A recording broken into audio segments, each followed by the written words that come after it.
El Comitè de Cogestió del Cranc Blau de les Terres de l'Ebre ha aprovat el primer pla de gestió per a la pesquera d'aquesta espècie al Mediterrani. En una reunió mantinguda a la Cofradia de Pescadors de la Ràpita s'ha refermat els acords amb els principals actors, que compleixen les necessitats tant dels pescadors com mediambientals.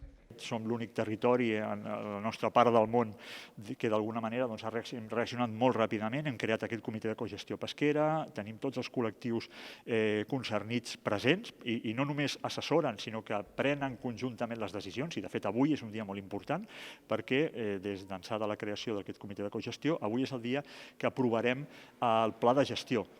Amb l'aprovació del pla, el comitè referma la seva aposta per continuar pescant només de manera professional el màxim de crancs blaus per tal d'intentar reduir la quantitat i que les altres espècies puguin anar recuperant-se.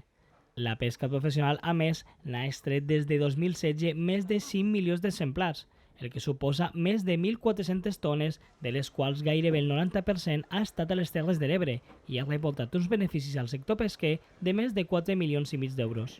L'element relativament positiu és que és una espècie que té valor comercial i, per tant, això provoca que hi hagi un interès del sector pesquer en la seva recollida, que és exactament el que volem. És a dir, l'única manera de gestionar-la en aquest moment, d'intentar controlar la seva població, és potenciar l'extracció d'individus del medi.